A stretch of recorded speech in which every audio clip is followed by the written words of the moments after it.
All right, we're going to be doing bunny dishes today. Oh my gosh. Look at these. We're going to be using molds and cookie cutters, underglaze, and just really making something special. Two something specials, actually. We're going to be using molds two ways. Putting two sides of the mold together to make a 3D bunny rabbit. And then we're going to be using only one side of the mold to be making a relief. Let's get started. Now, if you notice, these are circles, and I'm using a cookie cutter. I mean, as simple as you can get a circle. So you're thinking, well, how can I make this interesting? So many ways. Texture rollers, texture mats. You could use stamps in the background. There's so many ways that in the background of your piece, even though it's going to be just a simple circle, you can make it simply beautiful.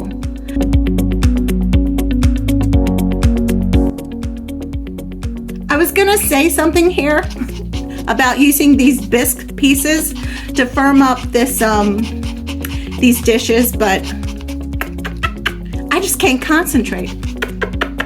I can't concentrate at all. I wonder why.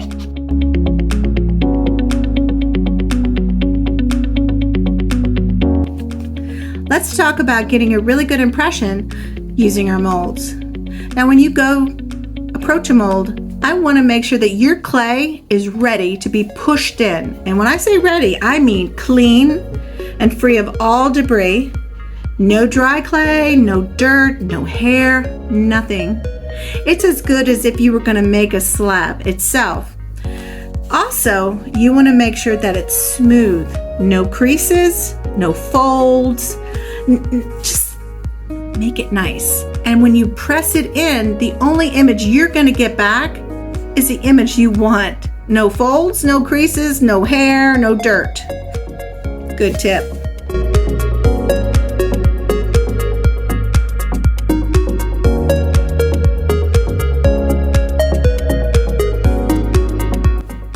Here's some tips on getting your image out of the mold.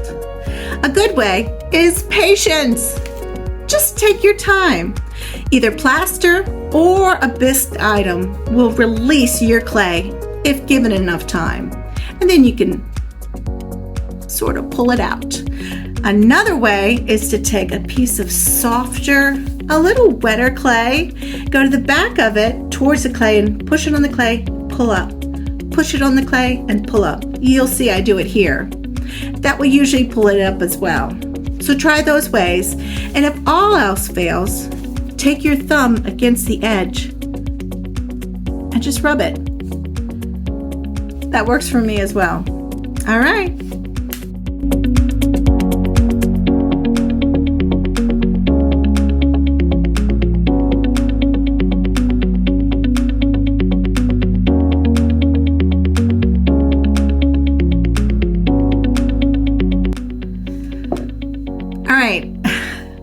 Molding and crafting this little bunny, you can see, is taking me a while. And that's okay. I don't want you to think that any of the things that I do are easy. And that, oh, I watched Patricia do it. I can do it just as easy. I struggle with things just like everybody else. And I wanted to make sure I put it on camera sometimes. This took me a little bit of a while to get just right, and that's okay. You could tell it came out adorable. Not perfect, adorable. I'm not a machine. You're not a machine. Your artwork doesn't have to look like it comes out of a machine. So spend some time with this. And if it just seems like it's just getting messy, set it aside. Let it dry up a bit. Sometimes if I get it too wet, it's hard to work. Take your time. I know you can do this.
right, I'm going to go ahead and demonstrate two different kinds of feet on these. Some that I've used a little circle cut, and they look adorable, and I really like the way they appear. You can see them here, really cute, and they work just fine. But also another way that I think is really sweet is just the simple balls. They're not anything fancy, but I think they look really natural and very sweet with some things. And I think with this one, it was the perfect choice. So 2 ways of do feet for these little dishes. Try them.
Oh, it's time to underglaze.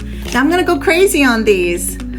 I really want to get that sort of foresty look in this, and I really want to focus on those mushrooms. So I get in with a big punchy red and a little bit of orange, and it's gonna pop right off of that teal green blue in the background and the green leaves.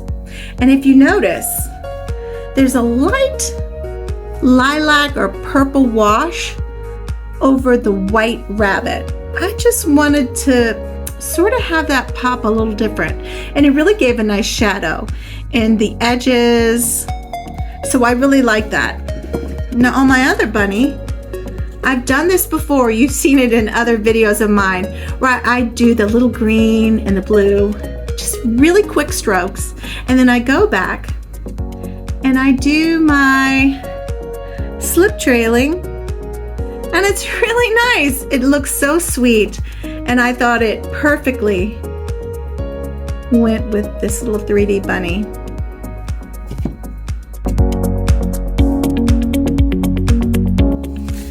Looks like I ran out of paper plates. So you can see I'm using just a sheet of paper. Now, this is not the greatest way to put your paint down, your underglazes down, but it works, and it works really well with this one because they were kind of wet. So whatever you have, I could have put it right on my table and I could have used it that way. But I'm a little bit of a messy potter. So I'm using paper here mostly because I can easily fold it and put it right back into my underglaze, and I can throw it away afterwards. I just like that. So you can see anything works. Use what you have.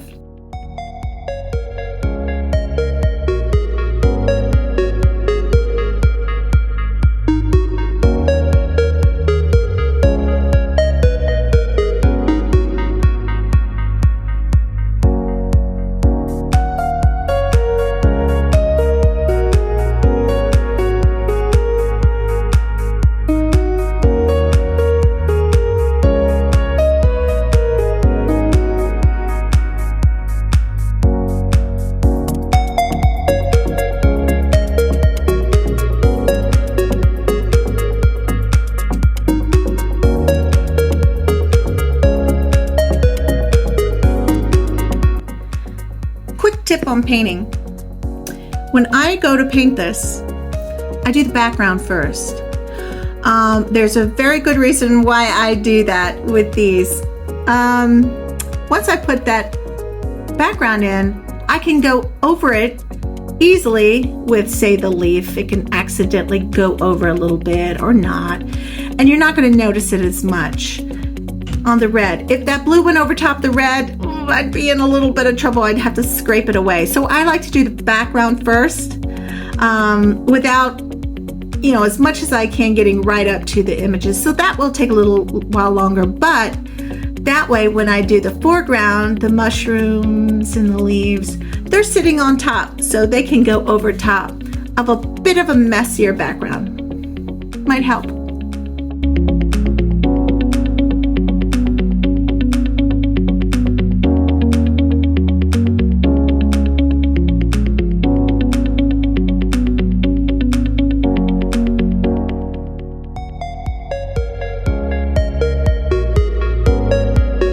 My name is Pixie the Potter, and I am potting little rabbits, and after I pot them, I shall eat them. Delicious, delicious, I tell you. Delicious.